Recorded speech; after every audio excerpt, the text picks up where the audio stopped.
நண்பர்களே, உங்கள் அத்தனை பேருக்கும் ஓசூர் சட்டமன்ற வீதி லீடர் சார்பாக காலை வணக்கம். இன்றைய தினம் ஓசூர் மாநகரமே திரும்பி பார்க்கின்ற அளவிற்கு வீதி லீடர் சார்பாக மரியாதைக்குரிய சகோதரர் ஜெகதீஷ் அவர்களும் அவருடைய குழுவினரும் ஏற்பாடு செய்திருக்கின்ற இந்த விழிப்புணர்வு மாரத்தான் போட்டம் மிக சிறப்பாக நடந்து வெற்றி அடைந்திருக்கிறது.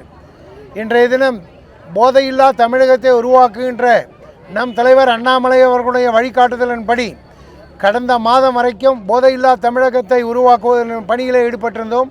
அதனுடைய ஒரு பகுதியாக ஓசூர் மாநகரத்திலே போதையில்லா ஓசூரை உருவாக்குவோம் என்ற கொள்கையின் அடிப்படையிலே இந்த மாரத்தான் நிகழ்வு இன்றைக்கு சிறப்பாக நடந்திருக்கிறது. இந்த நிகழ்விலே நூற்றுக்கணக்கானோர் பங்கேற்று இந்த பணியினை சிறப்பித்திருக்கின்றார்கள். மக்கள் மத்தியிலே எவ்வளவு பெரிய விழிப்புணர்வு இருக்கிறது என்பதை பார்க்கின்ற போது காலை 6 மணிக்கே மக்கள் சிறப்பாக திரண்டு நாங்கள் போதைக்கு எதிர்ப்பானவர்கள் என்று அத்தனை சமுதாய மக்களும் ஒன்றிணைந்த பணியை மேற்கொண்டிருக்கிறார்கள்.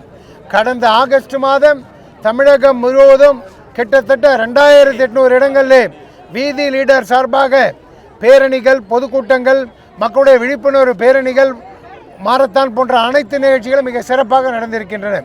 தமிழகம் போதை இல்லாமல் இருக்க வேண்டும் என்ற காரணம் என்னவென்று சொன்னால், வருங்கால சமுதாயம் சிறக்க வேண்டும், தமிழகம் வளர வேண்டும், தமிழகத்தினுடைய பொருளாதாரம் பெருக வேண்டும் என்பதற்காக நம் தலைவர் அண்ணாமலை அவர்கள் இந்த பணியை மேற்கொண்டார்.